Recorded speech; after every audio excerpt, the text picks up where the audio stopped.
Eh bonjour. Alors, pourquoi j'aurais pu aimer la postlogie? Mais premièrement, pourquoi je n'aime pas? Eh bien, au risque de ne pas en surprendre certains, parce que je suis fan des 6 épisodes précédents. Mais je vous rassure, hein, ici, ce n'est pas de fanboyisme primaire dont il est question. Je ne tenais pas un discours aussi catégorique dès la sortie de l'épisode 7, ni même à celle de l'épisode 8. Non, j'ai renoncé à croire aux bonnes intentions de cette trilogie à l'annonce de l'épisode 9. Car là, avec l'annonce du retour de Palpatine, j'ai eu confirmation que cette trilogie n'avait pas été pensée comme telle. Elle a été fabriquée en fonction du sens du vent, à savoir la réception des fans. Et attention, hein, je sais bien que le cinéma est une industrie, qu'un film représente un investissement, donc un risque pour ceux qui investissent, mais lorsque le côté pécunier prend le pas sur le côté artistique, là ça en devient problématique. Parce qu'on peut dire ce qu'on veut sur George Lucas et détester sa prélogie, mais avec le succès qu'a connu la première trilogie Star Wars, il aurait très bien pu sortir un film par semaine comme l'a fait Disney. Mais non, il a attendu 13 ans que les moyens techniques soient assez performants pour pouvoir réaliser sa trilogie comme il le souhaitait. Mais je m'égare. Pour en revenir à la postlogie sans pour autant revenir sur les innombrables défauts d'écriture déjà dénoncés ou même clairement développés dans certaines vidéos, par exemple les Pourquoi j'ai raison et vous avez tort de Durandal, dont je vous conseille le visionnage, qui démontre bien à quel point cette trilogie ne reprend de Star Wars que le vernis et se permet non seulement de ne rien porter de neuf, mais en plus de détruire tout ce qui avait déjà été construit dans les 2 trilogies précédentes. Mais il faut quand même que je m'arrête sur ce qui est pour moi l'une des plus grosses trahisons de cette postlogie par rapport à l'univers Star Wars, à savoir la déification de la Force.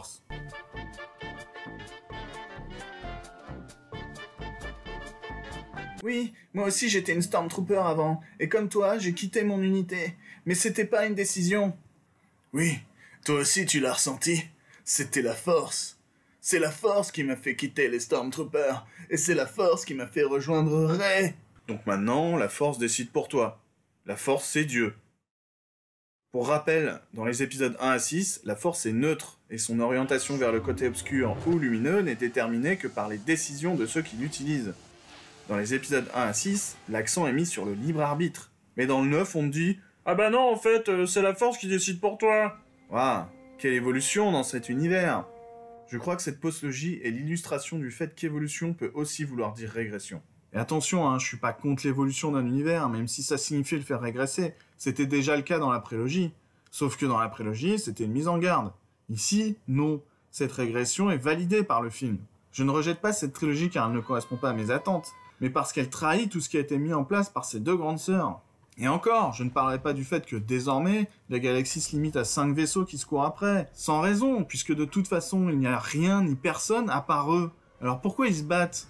Pour le village de Bédouins dans l'épisode 9? Pour le camping de l'épisode 7? Pour la ville de Nice dans l'épisode 8? Pour les porgs? Et vu que le seul réel changement qu'il y a eu par rapport aux trilogies précédentes, c'est la taille des vaisseaux, ils vont nous faire quoi dans la prochaine trilogie? Une galaxie de la mort?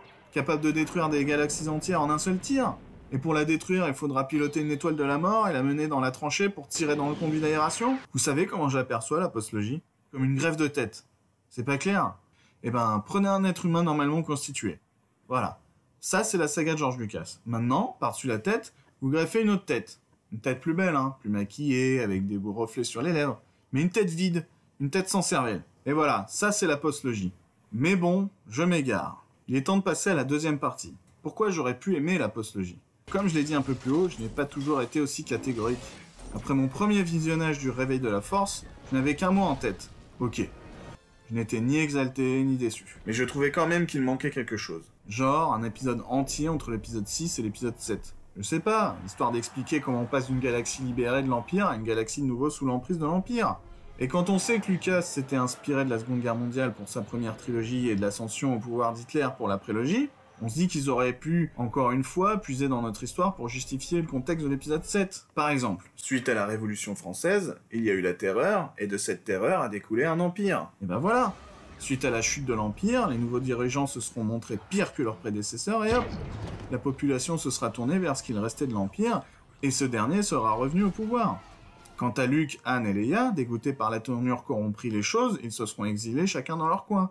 Et si on voulait absolument qu'il y ait le nouvel ordre et des résistants, eh bien on aurait pu, en ouverture d'épisode 7, commencer directement sur l'étoile de ces morts qui détruit la Nouvelle République. Et ensuite, on enchaîne sur la résistance. Mais bref, je me souviens qu'au sortir d'épisode 7, j'avais trouvé que la mise en scène était plate et que l'histoire, sans être nulle, car calquée sur l'épisode 4, manquait d'originalité. Sauf sur 3 points. Premièrement, Kylo Ren, qui au lieu de cacher un visage scarifié, cachait au contraire un visage sans histoire, presque juvénile.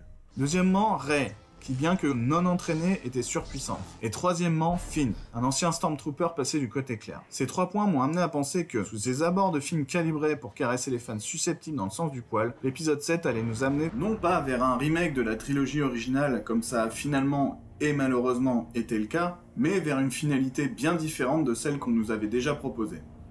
Par exemple, Rey, voulant se venger de Kylo Ren, aurait pu tuer ce dernier et passer du côté obscur, devenant ainsi l'apprenti de Snoke, et ensuite qui sait, Luke et Leia auraient pu se battre ensemble contre Snoke et Rey. En parallèle, Finn étant un ancien Stormtrooper, il aurait pu déclencher un soulèvement parmi les Stormtroopers qui se seraient retournés contre le Nouvel Ordre. Alors je dis pas que c'est forcément ce qui aurait dû se passer, je dis juste que c'est une possibilité construite à partir de ce qui avait été mis en place dans l'épisode 7. Mais est-ce que ça n'aurait pas été plus intéressant que ce lifting raté de la trilogie originale? Parce que là, si on y réfléchit bien, il n'y a pas que l'épisode 7 qui repompe la trilogie originale, le 8 le fait également. On y suit des rebelles qui fuient l'Empire en parallèle avec un apprenti qui s'entraîne. À la seule différence qu'au lieu de commencer sur une planète blanche, il finit sur une planète blanche. Et même les idées qu'on pourrait qualifier d'originales au premier abord ne le sont pas. Par exemple, Kylo qui passe du côté obscur en partie à cause de Luke.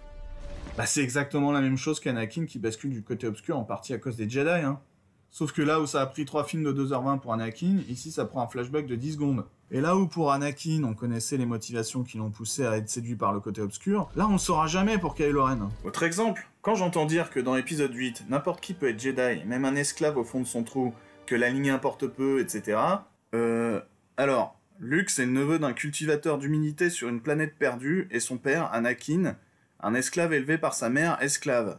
Après, peut-être que cette dernière était, sans le savoir, très puissante, hein. En tout cas, ça lui a pas servi à grand chose. À Anakin non plus, d'ailleurs. Non, parce que, pour rappel, le plus important dans Star Wars, ce n'est pas d'être le plus fort en tout et dans tous les domaines. Le plus important, c'est de savoir faire preuve d'humanité dans ses choix. Mais bon, je m'égare. Avant de passer à la conclusion, il faut quand même que je m'attarde sur l'épisode 9, mais que dire? Mis à part le fait qu'il se calque sur le retour du Jedi, eh bien... Finn est inutile, il bute des Stormtroopers, donc le fait qu'il en ait été un lui-même n'apporte rien.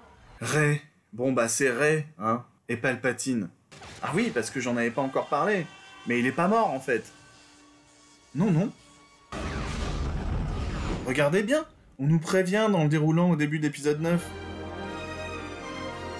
Et comment il a fait? Attention, Jean-Michel Justification. The dark side of the Force is a pathway to many abilities some consider to be unnatural. Voilà. En gros, cette réplique reprise de l'épisode 3, maintenant, signifie... Abilities some consider to be unnatural.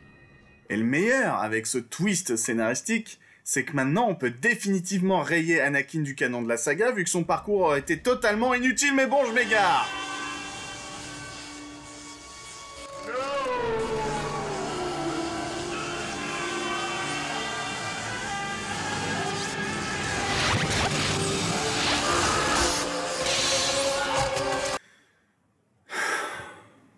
Cette postlogie, même si elle commençait tièdement, elle avait les capacités de déboucher sur une fin originale tout en restant en accord avec ses 2 grandes sœurs. Voilà pourquoi j'aurais pu l'aimer. Mais en même temps, je ne comprends pas comment on peut l'aimer tout en aimant la trilogie originale.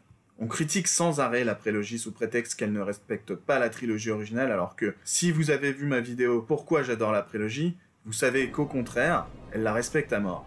Tandis que la postlogie ne se contente non pas simplement de remaker la trilogie originale en repompant mal tous ses arcs narratifs, mais elle la réécrit, elle se la réapproprie en annulant tous les exploits de nos héros, vu que l'Empereur et son extension l'Empire sont toujours là. Et pas pour faire évoluer l'histoire, mais pour l'effacer et la réattribuer à d'autres personnages plus basiques et sans personnalité, afin, on pourrait presque le croire, qu'ils puissent intégrer le Marvel Cinematic Universe.